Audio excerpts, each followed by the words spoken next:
So, what's up mga kagulay? So, today mag-unboxing tayo. Hulaan nyo ito kung ano ang laman. Twink.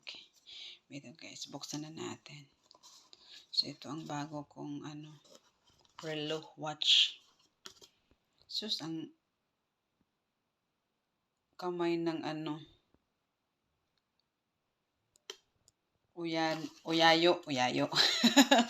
So, buksan na natin guys ang aking new watch. So, yan na siya. Yun na siya guys. At saka niya. Quarantine. Paano ba ito buksan, oy? So, ito na mga kagulays. Ano to siya? Segunda. Segunda pala. So, ito siya. Sus. Halata talaga mga kagulays, sira na ang kamay. Kita na mga ugat-ugat. So, tingnan natin. Buksan na natin. So, ito na.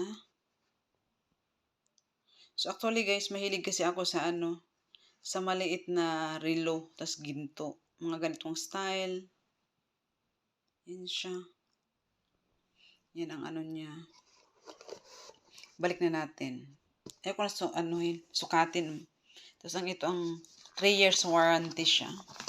So, actually guys, doon yan, itong relo na to, binili ito sa London. Pasalubong to sa amo ko.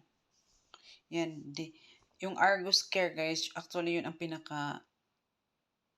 parang siya sa UK. Kilalang malaking tindahan sa mga online. So, ito ang niya, quarantine. Ba't itong nakalagay dito? Yan siya. So, yan lang po mga kagulays. Thank you for watching.